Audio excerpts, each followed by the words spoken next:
तो यहां पर वो कहते हैं वो परमेश्वर से बातें करता है, तो आपको परमेश्वर से बातें करनी है, उसकी इच्छा के अनुसार प्रार्थना करनी। इसलिए उसकी बातें कोई नहीं समझता, क्योंकि वह वेद की बातें आत्मा में होकर, इसमें से टॉपिक निकल रहा है। क्यों नहीं कोई समझता? क्योंकि वह वेद की बातें आत्मा में होकर बोलता है। आज का टॉपिक क्या था? आत्मा में होकर, वेद की बातें आत्मा में होकर बोलना। यही वचन टॉपिक है आज का, वेद की बातें आत्मा में होकर बोलना। तो यहां पर 1 घंटे की प्रार्थना में हम क्या कर रहे थे? वेद की बातें आत्मा में होकर आपको बताई जा रही थी। ऐसी प्रार्थना कलीसिया में एक पास्टर को करनी जरूरी होती है, ताकि जो कलीसिया आत्मा में उन्नति करे, तरक्की करे।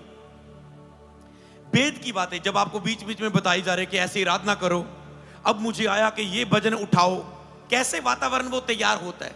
पवित्र आत्मा के द्वारा। ये भजन उठाओ, तुम आराधना करोगे, प्रभु तुझे छुएगा। मैं खड़ी थी, जैसे ही मैं प्रभु ने मुझे छुआ, मैं उछल के आराधना करने लगी, मैं ठीक होगी। समझ पा रहे? बोलो, आज से मैं वेद की बातें आत्मा में होकर बोलूंगा। घोषणा करें बार बार जब तक आपको याद ना हो जाए। आज से मैं वेद की बातें आत्मा में होकर बोलूंगा। आज से मैं वेद की बातें आत्मा में होकर बोलूंगा। आज से मैं वेद की बातें आत्मा में होकर बोलूंगा। आज से मैं वेद की बातें आत्मा में होकर बोलूंगा। आज से मैं अन्य भाषा में प्रार्थना करने के द्वारा वेद की बातें आत्मा में होकर बोलूंगा। आज से मैं अन्य भाषा में प्रार्थना करते हुए, परमेश्वर से बातें करते हुए, वेद की बातें आत्मा में होकर बोलूंगा। ओके, तो हम आगे बढ़ सकते हैं। तो कहते हैं, परंतु जो भविष्यवाणी करता है वह मनुष्यों से उन्नति, उपदेश और शांति की बातें करता है। अब जो भविष्यवाणी है, जो अन्य भाषा और आत्मा की परख, ये तीनों बुद्धि के वरदान है, मतलब मानसिक वरदान है। जो कहते हैं भविष्यवाणी करते हैं वह मनुष्यों से उन्नति, उपदेश और शांति की बातें करता है। इसमें आता है उन्नति, मनुष्यों की उन्नति लाइन कर देना, मनुष्यों से उन्नति। इससे पहले कि आप मनुष्यों से उन्नति करें, वो कहता है अन्य भाषा के द्वारा अपनी आत्मा की उन्नति कर। हालेलुया। अगर वेद की बातें तूने मनुष्यों के साथ करनी, वेद की बातें अपने बिजनेस में उपयोग करनी,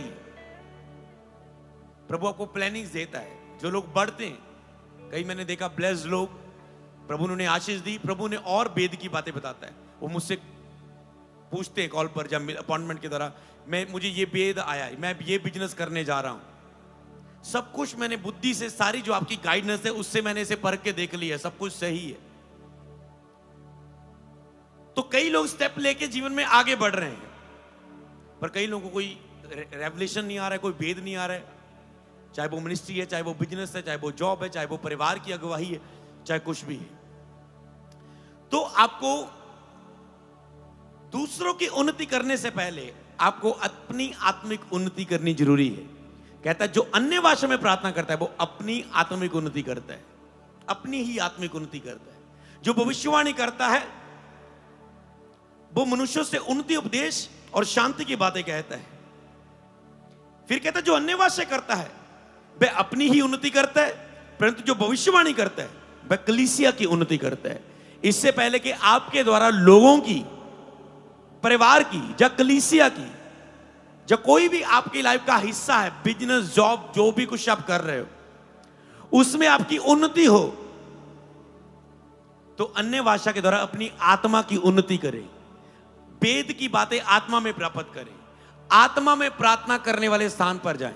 जैसे लास्ट मैंने एक ब्लेसिंग की प्रेयर की, तो मैंने क्या कहा, लास्ट हम 7 मिनट ये भजन गाने जा रहे हैं, आप चेक करना, आपकी गवाही बन जाएगी। समझ पा रहे? ये क्या है? इच्छा प्राप्त की गई आत्मा की। आत्मा की मनसा क्या है? आत्मा की मनसा क्या है? आत्मा की इच्छा क्या है? आत्मा सब बातें जानता है, परमेश्वर की गुड़ बातें, अंदर की बातें, गहरी बातों को जानता है। तो जब आप आत्मा में होकर, मतलब आत्मा में होकर पवित्र आत्मा की सहायता से प्रार्थना करते हैं, अन्य भाषा में, मतलब पवित्र आत्मा की सहायता से आत्मा में प्रार्थना करते हैं, तो आप परमेश्वर से बातें करने लग जाते हैं। परमेश्वर अपनी इच्छा बताता है, फिर आप इच्छा को घोषणा करते हैं। अब शब्द बोला है, अब क्या? प्रभु से बातें करके, प्रभु से सुन के बोला है, फिर क्या? प्रभु उत्तर देगा, क्योंकि उसकी इच्छा और योजना के अनुसार प्रार्थना है। हालेलुया। जैसे कुछ लोगों की प्रार्थना के उत्तर नहीं मिलते क्योंकि वो वचन के अनुसार नहीं, प्रभु की इच्छा के अनुसार नहीं। मान लो आपने कोई बिजनेस शुरू किया, कहीं आपने चर्च शुरू करने जा रहे हैं, कहीं आप काम करने जा रहे हैं, काम आत्मिक ही होगा, लेकिन सब बातें मेरी लाभ की हैं पर सब मेरे लिए उत्तम नहीं। तो प्रभु आपके लिए चाहता है कि आप उत्तम कामों को ज्यादा करें, सारे कामों को नहीं, जो आपकी लाइफ के लिए उन्नति की है, उत्तम के हैं, उन कामों की ओर ध्यान दे। आपका फोकस उत्तम चीजों की ओर, आपका फोकस आत्मिक क्रियाओं की ओर हो। तो जब आप ऐसी प्रार्थना करते हैं तो कई बार आप प्रभु की उत्तम चीजों को नहीं छू पाते। काम तो कर रहे हैं पर आप उत्तम को मिस कर देते हैं। इसलिए जब आप जो प्रार्थना प्रभु के वचन के अनुसार नहीं, योजना के अनुसार नहीं,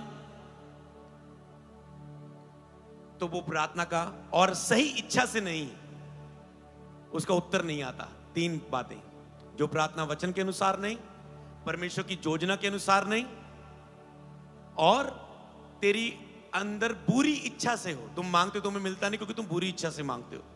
अगर अंदर ही बुरी इच्छा से, उत्तर नहीं आएगा। तो क्या हल है? जब तुम अन्य भाषा में प्रार्थना करते हो, परमेश्वर से बातें करते हो। जब तुम आत्मा में प्रार्थना करते हो, अपनी इच्छा से नहीं, पवित्र आत्मा की इच्छा से मांगते हो। तो अन्य भाषा में प्रार्थना और आत्मा में प्रार्थना, आत्मा से प्रार्थना, आत्मा में प्रार्थना से क्या? आप प्रभु की इच्छा से मांगते हैं और वचन से मांगते हैं। आपको वचन मिलता है, फिर आप वचन से भी परखते हो। फिर जब कोई प्रभु आपको वर्ड देता है, आप कहते हैं हाँ, वचन के अनुसार ऐसा ही है। जैसे मैंने एक भजन उठाने को बोला, जब उसने उसके बाकी स्टैंजे उठाए, सारे वही बातों से जुड़ गए जो मैं आत्मा में बोल रहा था कि मैं ताली बजाऊंगा, मैं दाऊद की तरह नाचूंगा, मैं उछलूंगा, है ना। तो सारी वो लाइनें वो आ रही थी, वो वचनों के द्वारा उसे परिमाण पूरा कर रही थी, डन कर रही थी। हाँ, हालेलुया। तो इसी रीति से आप समझ पा रहे हो, जब आप अन्य भाषा में प्रार्थना करते हो, प्रभु की इच्छा से भर जाती है आपकी प्रार्थना, प्रभु की योजना से भर जाती है और परमेश्वर के वचन से भर जाती है। आप कहते हैं प्रभु तेरे वचन में लिखा है, प्रभु तूने शर्त लगाई है, तूने कहा अगर इस शर्त को पूरा करोगे तो मैं ये पूरा करूंगा। जैसे मूसा ने कहा, परमेश्वर, उसने परमेश्वर को मतलब एक तरह से उसने कहते कि प्रभु कर, क्योंकि तेरे वचन में लिखा है। कंप्लेंट करते हुए वचन के अनुसार, क्लेम करते हुए, मतलब प्रभु स्पिरिचुअल कंप्लेंट। जैसे आप कहें, आपका डैडी समझे ना, मान लो आपकी ओर ध्यान ना दे, आप क्या कहते हैं, डैडी अगर तूने नहीं देखना तो फिर मेरा कौन देखेगा? डैडी की बत्ती जागती है, यार हाँ, बच्चे की फीस दे मुझे देनी है, अगर मैं अपने बच्चे को ध्यान नहीं दूंगा, पढ़ाऊंगा नहीं, तो और कौन करेगा? हाँ यार, मैं ध्यान ही नहीं दे रहा हूं। समझ पा रहे हैं? तो आप समझ पा रहे हैं तो कितनी इंपॉर्टेंट है आत्मा में प्रार्थना, अन्य भाषा में प्रार्थना, कि आपकी प्रार्थना वचन से हो जाती है, प्रभु की इच्छा से हो जाती है, आपकी अपनी इच्छा खत्म हो जाती है। तीसरा पॉइंट, कैसे? क्योंकि जो अन्य भाषा में प्रार्थना करता है वो अपनी आत्मिक उन्नति करता है, तो आप आत्मिक क्रियाओं में जाने लग जाते हैं। आपकी शारीरिक इच्छाएं खत्म हो जाती, शारीरिक विचार, आपके गंदे विचार, बुरे विचार, स्वार्थी सोच। लेकिन धन के लोभी ना बनो, लोभ, धन का लालच, दिखाने के लिए गवाही कि मुझे वो चढ़ा रही है, हरना कह रही है, मेरी सौतन मुझे चढ़ा रही है, प्रभु मुझे बच्चा दे, बच्चा दे। प्रभु कहते हैं दिखाने के लिए जहां, ऐसी प्रार्थना नहीं मुझे चाहिए। जब उसने वचन के बीच में से की, प्रभु की योजना और इच्छा के अनुसार, प्रभु बच्चा देगा, तू तेरी महिमा के लिए तुझे दे दूंगी। प्रभु कहता है ओके, अब मिल जाएगा। योजना के अनुसार है, वचन के अनुसार है, स्वार्थी और दिखावे की सोच से नहीं, आत्मा से निकली प्रार्थना है, इसलिए उत्तर आया। हालेलुया। तो यहां पर वो कह रहा है, परंतु तो दूसरों की उन्नति के लिए से पहले, अपनी आसपास उन्नति देखने से पहले, आपको अन्य भाषा के द्वारा अपनी आत्मिक उन्नति करनी होगी। और खास करके उसने क्या नहीं कहा, अगर तुम आत्मा में उन्नति करोगे तो तुम्हारे सारे हिस्से उन्नति करेंगे, तुम शारीरिक रूप में भी सब हिस्सों में उन्नति करोगे। तो आत्मा की तरक्की, उन्नति कैसे है? अन्य भाषा और आत्मा में प्रार्थना करने से। हालेलुया। वो आपको आत्मिक क्रियाओं में ले जाता है। हालेलुया। क्योंकि इसके जो वेद है, प्रकाशन है, वो सारे आपको बाइबल में नहीं मिलेंगे। उन्नति, आत्मिक उन्नति कर रहा है, ओके, अब आत्मिक उन्नति में कौन सी बातें आती हैं, वो सारी आपको जो प्रैक्टिकली जो बोलता है, या जो प्रीचर है, या जो आप वेदों को सुनते हैं, फिर आपको पता चलता है कि आत्मिक उन्नति में आई, जब किसी के साथ अनुभव होता है कि उसने अन्य अन्य भाषा में प्रार्थना की, उसको समझ आया ऐसा करना चाहिए। उसने अन्य अन्य भाषा में प्रार्थना की, वो कंफ्यूज था, उसकी कंफ्यूजन जाती रही। वो अन्य अन्य भाषा में प्रार्थना की, उसे आवाज नहीं मिल रही थी, प्रभु की आवाज मिल गई। वो अन्य अन्य भाषा में प्रार्थना कर रहा था, उसकी आत्मिक आईज ओपन होगी, उसे पता चला ये बंदा शैतान की ओर से आया है मेरे लाइफ में। समझ पा रहे हैं? तो जब जिस किसी के लिए में प्रैक्टिकली उसका रिजल्ट आता है, फिर वो जानता है। इसलिए बहुत से रिजल्ट है, बहुत से फायदे हैं, आपको उस पर मनन करना है और खुद करके अपनी लाइफ में प्राप्त करो, ताकि आपकी भूख और बढ़ती जाए अन्य भाषा में प्रार्थना करने की और आत्मा में प्रार्थना करने की। हालेलुया। पहला कुरिन्थियों 14 की 24 और 25 में, परंतु यदि सब भविष्यवाणी करने लगे तो कोई अविश्वासी या बाहर वाला मनुष्य भीतर आ जाए तो सब उसे दोषी ठहरा देंगे और परख लेंगे और उसके मन के भेद प्रकट हो जाएंगे। दूसरों के मनों के भेद प्रकट हो जाते हैं आपके ऊपर जब आप अन्य भाषा के द्वारा आत्मा में होकर भेद की बातें बोलने लग जाते हैं, जब भविष्यवाणी करने लग जाते हैं। तो जो अन्य भाषा बोलता है वो भविष्यवाणी भी करता है, जो अधिक अन्य भाषा करता है वो अधिक भविष्यवाणी भी एक समय करने लग जाता है। हालेलुया। समझ पा रहे हैं? तो उसने कहा ताकि वो परख लेंगे, बाहर वाले मनुष्य भीतर आ जाए तो कहता है उसके मन के भेद प्रकट हो जाएंगे। आपके मन के अंदर कुछ भेद होते हैं, परिस्थितियां होती हैं, फिर प्रभु जब आत्मा में आप प्राप्त करते हैं आपके ऊपर वो प्रकट हो जाती है। आपके आसपास के मसलों के लिए आपके ऊपर प्रकट हो जाती हैं जो बातें। जैसे कोई व्यक्ति आया, उसका नाम बोला गया, जैसे कोई व्यक्ति को गिल्टी है उसके बारे में बोला जाए, जैसे कोई आत्मा में अगुवाई के द्वारा प्रार्थना की गई कि ये हिस्से अभी चेक करो, प्रभु ने छू लिया है, कि कान को छुआ है प्रभु ने आपकी ये चीज को छुआ है, प्रभु ने आपने ये चीज को छुआ है। तो आप आत्मा में उन चीजों को फिर पा लेते हो, आपके लिए बोला जाता है। आप नहीं जानते लोगों को क्या चाहिए, पर जब आप अन्य भाषा में प्रार्थना करते हैं आत्मा की सहायता से होता है। तब वह मुंह के बल गिर के परमेश्वर को दंडवत करेगा और मान लेगा कि सचमुच परमेश्वर तुम्हारे बीच में है।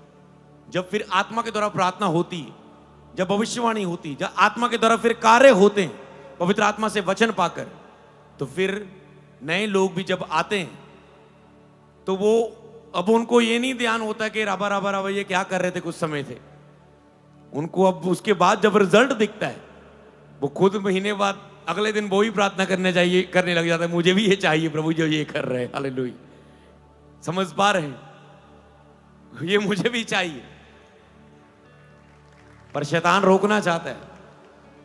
अरे अगर आज के समय कलीसिया घर में कलीसिया की प्रार्थना बहुत कम हो चुकी। पुराने समय से देखा जाए, पुराने समय में आप हिस्ट्रियां पढ़ते हैं, प्रार्थना योद्धा, ये हो सकता है ये 20वीं सदी में बहुत कम दिखे पुराने की मात्रा से। होते ना पुरानी आप किताबें पढ़ते हैं, D.L. मूडी, ये पास्टर, वो पास्टर, ये प्रभु के दास ने प्रार्थना की, इसने यहां विदारी के लिए प्रार्थना की, विदारी आ गई। आज के समय में इतने प्रार्थना करने वाले नहीं।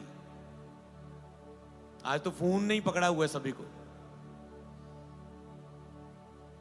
कल हम बात कर रहे थे, कई देशों में ऐसे भी लोग हैं जो फोन यूज नहीं करते, अभी भी पुराने वो गाड़ियां यूज नहीं करते, वो अलग अलग तरीके, वो बाकी तरह से दुनिया से कट ऑफ है, वो अलग ही जीवन जीते और वो शांति में जी रहे हैं। तो आपको आज के समय कलीसिया प्रार्थना नहीं कर पा रही घर में, इसलिए उन्हें ऐसी सभाओं में इनवाइट किया जाता है कि यहां पर प्रार्थना करके वो आत्मा में बल पाकर घरों में भी अपनी प्रार्थनाएं कर सकें। हालेलुया। जैसे मैंने बताया था कि शैतान सबसे ज्यादा किसी और प्रार्थना का विरोध नहीं करता, वो अन्य भाषा की प्रार्थना का विरोध करता है, आत्मा के कामों का विरोध करता है। जब आत्मा में प्रार्थना कोई व्यक्ति करे, क्योंकि उसके लिए वो मूर्खता की बातें होती है, जब शारीरिक मनुष्य से मूर्खता के तरीके से दिखने लग जाता है, क्योंकि वेद की बातें होती हैं, जिसने उसको परखा नहीं वो उसका विरोध करने लग जाता है। मान लो कोई उपवास रख रहा है, उसने फायदा चखा है, वो कह रहा है फास्टिंग रखो। किसी ने नहीं रखा, किसी को वो वेद नहीं है, वो नहीं रखता, तो वो वैसा सिखाएगा। पर इसका मतलब ये नहीं कि वो दूसरे वेद को वो गलत बोले। तो इसीलिए जिसको जो नहीं मिलता वो उस चीज के खिलाफ, जिसको उसने परखा नहीं, जाना नहीं, उसके लिए वो एक शारीरिक विषय बन जाता है।